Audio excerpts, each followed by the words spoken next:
quiero dejarle a todos algo bastante claro. Yo soy un gran fanático de los videojuegos. Me encantan, me fascinan, son mi parte favorita del día, lleno de depresión y de un vacío existencial. Una forma de evitar el paso del tiempo mientras envejezco y veo a mis seres cercanos cambiar, alejarse o incluso morir. Pero bueno, creo que ya entiendes mi punto. Y hay una categoría, entre todas las muchas que existen, que es de las que más me llaman la atención. Y esos son los juegos de terror. Y cuando estamos hablando de juegos de terror, hay mucha gente que realmente hace muy bien su trabajo, como los minijuegos de Roblox, los juegos indies que ya están sobreexplotados por los streamers, o los juegos AAA que han salido en los últimos años. Pero cuando te pregunto cuál es tu juego favorito de terror, ¿en cuál piensas? Sí, seguramente es Outlast, Resident Evil 7 o FNAF. Y para los old schools seguramente estará el Resident Evil clásico. Aún así, para mí hay un juego que me ha ofrecido bastantes más horas de entretenimiento, diversión con mis amigos y más momentos de suspenso que cualquier otro juego de terror hasta ahora. Y sí, adivinaste bien, el juego al que me refiero es The Backrooms. No hay realmente un juego en específico porque me he jugado prácticamente todos, como Inside the Backrooms, Escape the Backrooms, Backroom Society y claro está, mi favorito, Tung Tung Sahur The Backrooms. Pero ahora sí, hablando en serio, recientemente, o bueno, al menos durante el proceso creativo de este video, me di de cuenta mientras caminaba por el centro comercial que se acababa de estrenar la película de The Backrooms. Así que me dirigí a la fila, compré mis tickets, la vi y... fue bellísimo. La composición, la ambientación, la actuación. No creo que quiera cambiar.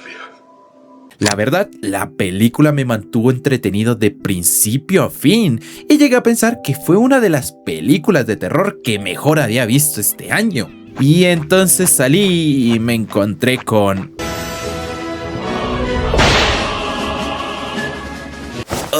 ¡Esta película es realmente mala! No sigue el lore para nada y además no salieron mis personajes favoritos.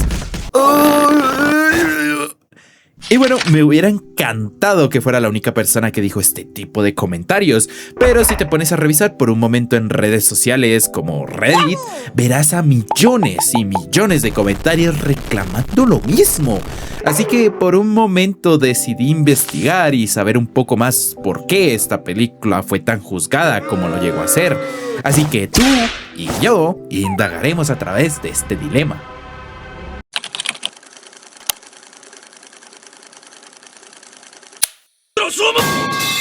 Creo que para poder dar un punto de vista más cercano sobre la película de A24 de Backrooms, debemos despedazar este concepto para darle un enfoque más crítico. Entonces me gustaría empezar con la pregunta: ¿qué son las Backrooms? Pues bien, para el que viva debajo de una piedra, las Backrooms son prácticamente una leyenda creada en internet, que se basa prácticamente en un lugar infinito o casi infinito, formado por habitaciones vacías, pasillos amarillos, lugares húmedos, luces fluorescentes y que te da la sensación de que es un espacio que no debería existir. Y realmente suena bastante sencillo, sobre todo si vemos la enorme popularidad que llegó a tener este concepto tan básico. Pero continuando, visualmente las Backrooms pertenecen al terror de los espacios liminales. Y preguntarás, ¿qué son los espacios liminales? Pues muy buena pregunta porque yo tampoco sabía. Bueno, los espacios liminales hacen referencia a lugares de transición vacíos o abandonados. Un ejemplo son esos espacios como las oficinas sin gente, los centros comerciales muertos, pasillos de hoteles, sótanos, escuelas vacías y así sucesivamente. Supongo que ya te lo puedes imaginar gracias a las películas de hoy en día. Y aquí te viene el dato súper importante para que tengas en cuenta para el futuro del video. Lo que da realmente miedo de estos lugares no es que estén manchados de sangre, ni que haya monstruos por doquier, ni screamers, ni fucking PNGs con música de fondo. Lo que realmente da miedo de estos lugares es que te parecen familiares, pero son completamente incorrectos, como una silla al revés, las puertas completamente desfiguradas, partes de edificios incompletos, entre otros.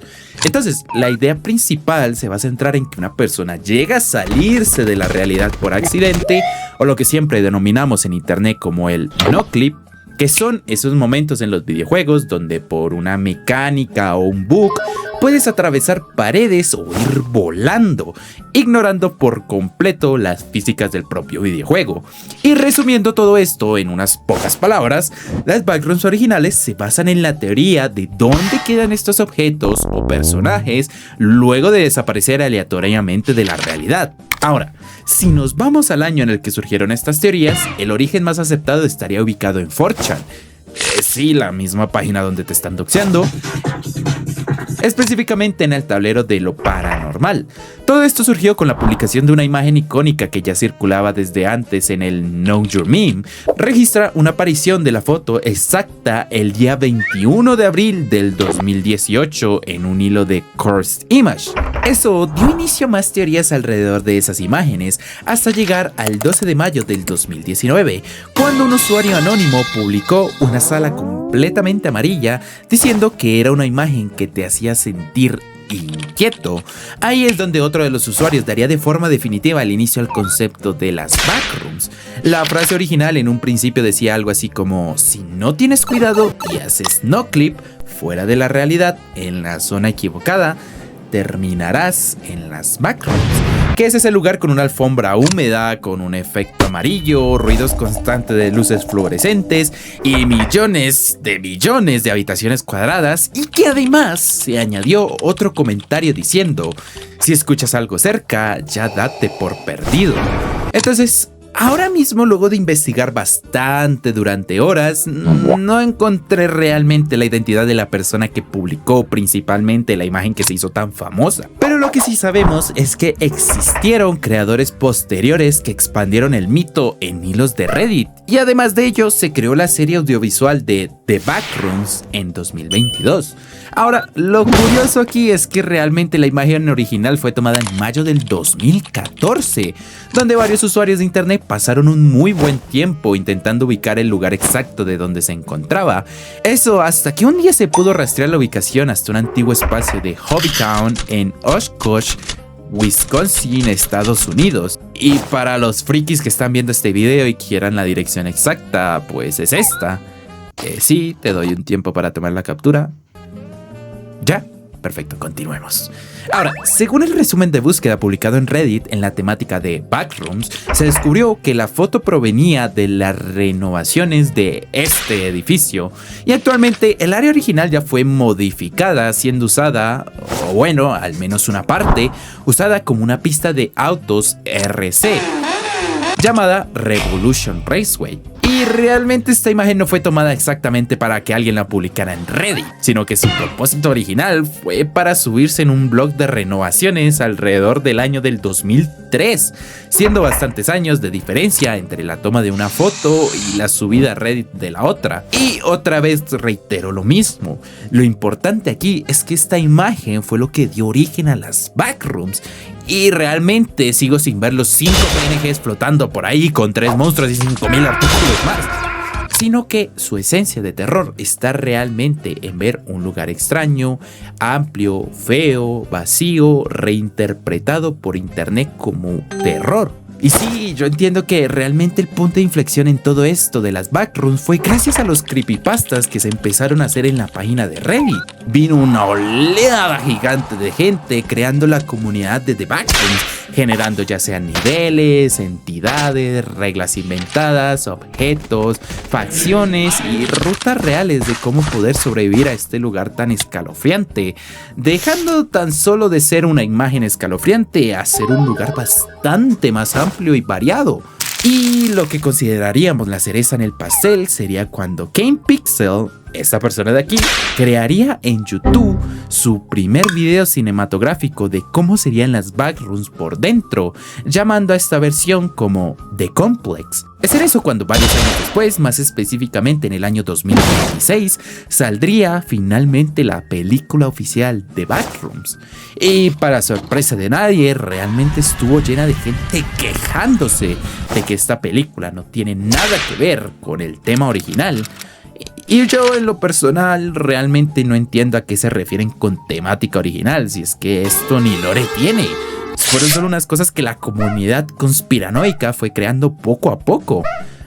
Pero en fin, para ponerte un poco más en contexto, si es que no has visto la película oficial de The Backrooms fue dirigida por Kane Person, quien su carrera cinematográfica se resume a unos cuantos videos de cortometraje VFX en YouTube. Es decir, esta película sería su primer trabajo oficial para un público tan extenso como es la industria cinematográfica. Pero he de decir que, aunque ninguno de sus trabajos haya sido realmente profesional, en el sentido clásico, sí tiene un muy buen historial. Un video de Attack of Titan dándole la experiencia de un falso metraje realista y las escalas gigantes, el que conocemos de The Backrooms dándole la idea de terror y suspenso, su expansión de Found Footage, que es la continuación de la primera parte de The Backrooms, The Oldest Views, su proyecto personal que trata sobre un centro comercial subterráneo tratándose de misterio y de terror, People Still Alive Here, siendo otra historia liminal más extraña y abstracta relacionada con Clifton J. Saywell. Y por último, y la más profesional, The Backrooms. Esta idea estaría dando inicios en el febrero del 2023, la cual fue anunciada por A24 desarrollando una película basada en los cortos de YouTube. El proyecto se planteó como una colaboración directa de A24 y Churning Entertainment, Atomic Monster y 21 Labs Entertainment. Kane Parsons fue anunciado públicamente como el director de la película, que fue muy interesante, pues él era tan solo un adolescente y obviamente eso ya estaba teniendo un impacto negativo en la película, pues la gente decía que tan solo un adolescente no podía hacer una película y no estaría a la altura de la competencia de ese año. Ahora, fue hasta el año 2025 donde se empezaría a tomar el proyecto como una película más real. Se reportó que en mayo Chiwetel Ejiofor y Christine Milioti estaban en negociaciones. Luego Ejiofor quedó confirmado, pero por el lado de Milioti no terminó en el reparto. En junio del 2025 se sumó Renata Reinsve y añadieron a Mark Duplass y Finn Bennett. Eso sí, hubo bastantes cambios de guión debido al enfoque complejo que iba a tener esta película. Al inicio se mencionaba a Roberto Patiño como guionista, después la versión más reciente aparece escrita por Will Sodick, con Kane Parsons también acreditando alguna de las fuentes. Esto sugiere que la película pasó por varias manos y diseños para llegar a su forma final.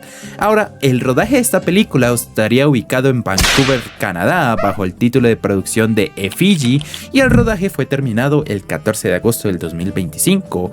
Una de las cosas que llamó demasiado la atención fue que esta producción tuvo un espacio bastante amplio, y por amplio me estoy refiriendo a 30,000 pies cuadrados. Y esto fue suficiente para que incluso las personas que estaban trabajando ahí en el set se llegaran a perder. Y eso hace que todo lo que tú llegas a ver en la película es literalmente un escenario real. No son cosas creadas por CGI como ya estamos acostumbrados hoy en día. Bueno, evidentemente este sí está creado con CGI, pero bueno, me entiendes. Y es así como luego en el 2026 se presentaron los trailers oficiales de la película, llegando a un total de 23 millones de vistas. Y sí, yo sé, existen otras películas y otros trailers que llegaron a muchísimas más visitas, pero tenemos que tener en cuenta que esto vino de solo un mito de internet, es decir, no es algo claro. Y luego de todo esto, se pudo lanzar de manera oficial en Estados Unidos el 29 de mayo del 2026. Ahora, van a haber un poquito de spoilers, así que si no la has visto, te recomiendo saltarte esta parte.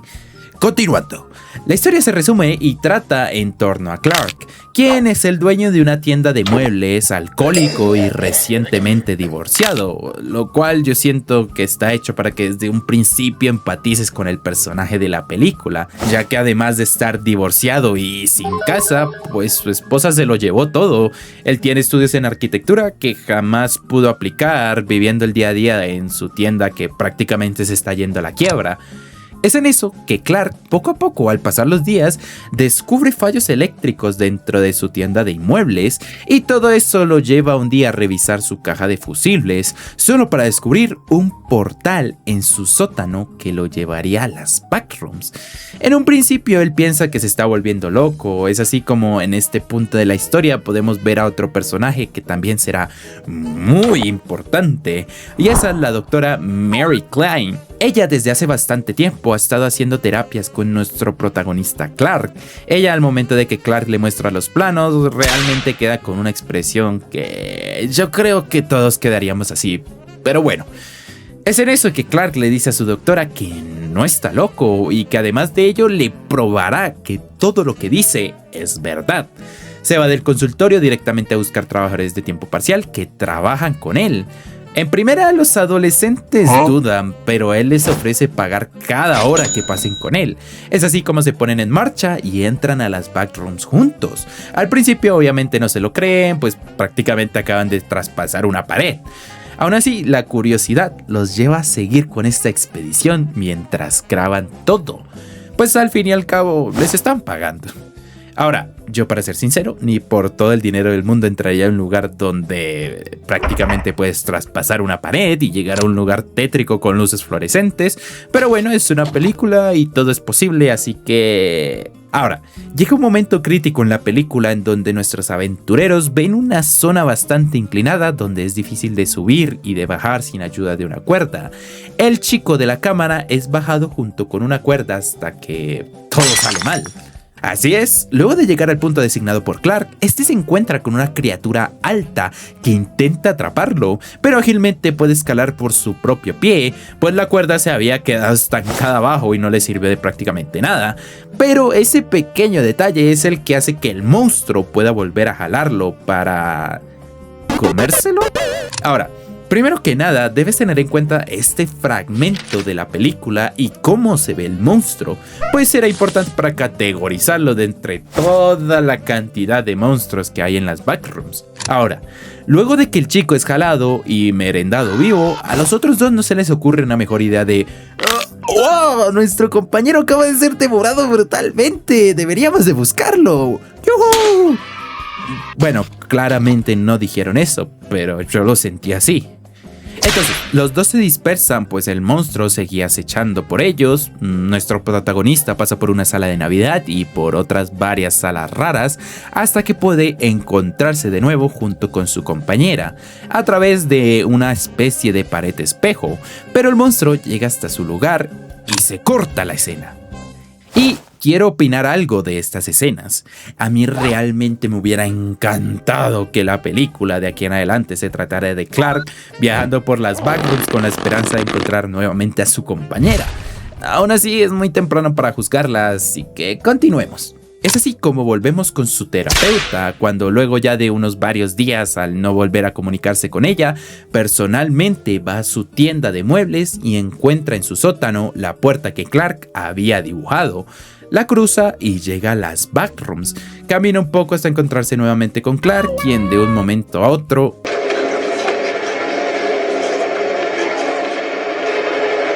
Esta termina siendo estrangulada y secuestrada, mientras Clark empieza a explicar más acerca de cómo funcionan las Backrooms, y lo plantea de la siguiente manera.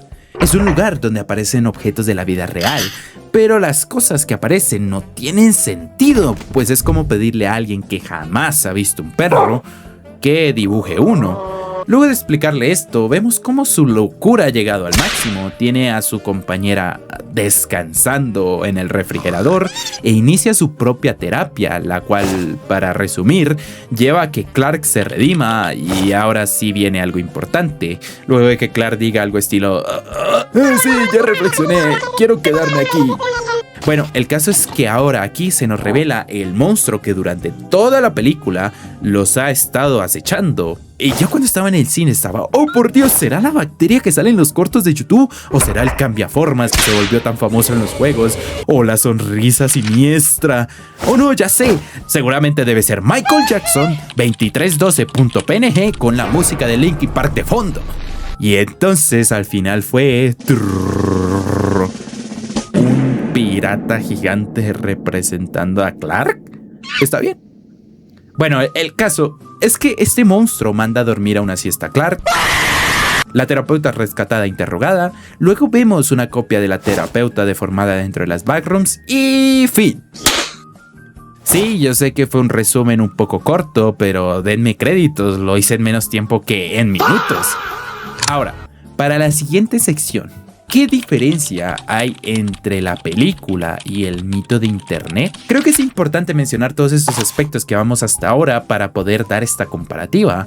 La verdad, si hablamos de la representación de lo que originalmente son las backrooms y la publicación de Reddit, esta película encaja perfectamente con la descripción de poder transmitir terror con solo un escenario. El simple hecho de que el set fuera tan grande que muchos de los actores se pudieran perder demuestra de verdad el esfuerzo que le metieron a que esto fuera de esa manera. El escenario principal, las luces fluorescentes, cosas a medio construir dentro del escenario, eso transmite realmente lo que es la esencia original dentro de las backrooms. Pero lo que pasó fue que la gente iba con expectativas diferentes. La gente ha visto demasiados juegos en Steam con este título. La gente ha participado en varios foros de Reddit en esta comunidad extensa, donde añaden cada vez más y más teorías, más niveles, más personajes, más historias, más rutas de escape, y realmente yo no digo que eso esté mal, pero realmente le estás pidiendo mucho a una película que está intentando replicar una fórmula que prácticamente no ha existido. Ahora, hay algo en común con esta película, con la gran cantidad de otras películas de videojuegos que se han creado, y es: o sigues el lore original y extenso, haciendo que la mayoría del público común no lo entienda y no se interesen en la película, o simplemente intentas hacerlo lo bastante fiel al lore original con el fin de que tanto el público fiel como el público general puedan disfrutar la película. Por ejemplo, tengamos en cuenta la película de Minecraft, que realmente esta película fue muy juzgada. Esta película yo la vi cuando salió en HBO y estaba junto con toda mi familia. Al principio yo claramente tenía expectativas diferentes respecto a lo que fue la película. Esperaba que me contaran más referente al lore de Minecraft, apariciones especiales como es la de Herobrine, un lore oculto que realmente pasó con todos los Steves que existían en el mundo. Por lo cual, al momento de que la terminé, yo simplemente me senté ahí y dije: vaya decepción. Pero cuando le pregunté a mis padres, realmente parecía gustarles. Dijeron que realmente disfrutaron la película y que fue muy chistosa. Le pregunté a mi hermana y dijo exactamente lo mismo. Pero en cambio, cuando le pregunté a mi hermano, que tenía una misma perspectiva que yo y llevábamos varios años jugando Minecraft, dijo exactamente lo mismo que yo. Y ahí te pones a pensar, dentro de mi familia somos 5 y a 3 de esas personas les gustó la película, mientras que a tan solo 2 no les gustó. Y si investigas un poco te darás de cuenta que la película tuvo un costo total de $150 millones, pero entre todos los países recaudó un total de $961 millones.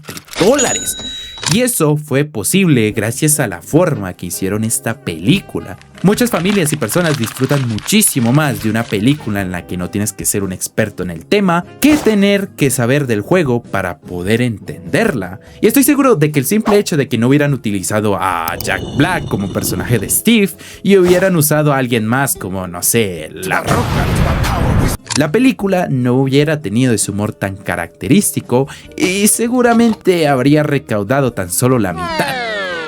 Ahora, en cuanto a la película de The Backrooms, yo, a pesar de estar del lado de que preferiría ver algo que se parezca más al juego o las teorías de Backrooms, realmente disfruté esta película. Y entonces, ¿quién realmente la estaba juzgando? Bueno, pues evidentemente el país con más libertad del mundo. Yo siento que de las personas que les he preguntado sobre la película de The Backrooms, a la gran mayoría les ha gustado, y los que me han dicho lo contrario es que realmente se perdieron o no entienden realmente de qué se trata. Por lo cual, si te pones a inspeccionar los comentarios de crítica, son los típicos niños de 6-7 que siguen escribiendo foros de Reddit que están insultando la verdadera creación de lo que es una backroom, cuando realmente nada de lo que está escrito o hecho por la comunidad funciona como un lore original. por lo cual meterlo todo en una película sería completamente imposible. Y ahora, si tienes que pedirme mi opinión referente a lo que me pareció la película, yo digo que está excelente, que me pareció buenísima. Y mi nota final sería un 9.2 de 10. ¿Y por qué? Bueno, es realmente importante entender que las backrooms son este lugar donde nada tiene sentido y tiene sus características luces fluorescentes. Y tú vas con la expectativa de poder ver eso en la mayor parte de la película. Pero no sé si fue idea mía o algo, pero siento que el 70% de la película fue por fuera de las backrooms. Y esto siento que fue para poder darte a entender más acerca de la historia de los personajes, empatizar con ellos y poder entender más sus problemáticas. Pero si realmente querían eso, creo que la película pudo durar tan solo un poquito más al final para poderle dar buena claridad a la gente de cómo se ven las backrooms por dentro. En vez de simplemente al momento de finalizarlo poner poquitas escenas en muy corto tiempo de cómo se ven por dentro. Aún así, la actuación, la representación de las backrooms, el suspenso que transmite, todo está realmente muy bien planeado y es una película que merecía muchísimo más de lo que le dieron. Tampoco hay que quitarle crédito a su director, ¿sabes? Como que inició con este tipo de producciones desde que era un adolescente y es uno de los directores más jóvenes de la industria actual. Las backrooms nacieron como una foto de terror, algo sin ningún tipo de sentido, y con la película de A24 se intenta convertir este mito compartido en una obra más canónica, con un director, con un reparto, con productoras y una narrativa cerrada, y siento yo que realmente lo lograron. Aún así, en los comentarios me gustaría saber, ¿tú qué opinas? Yo soy Vibe y esto fue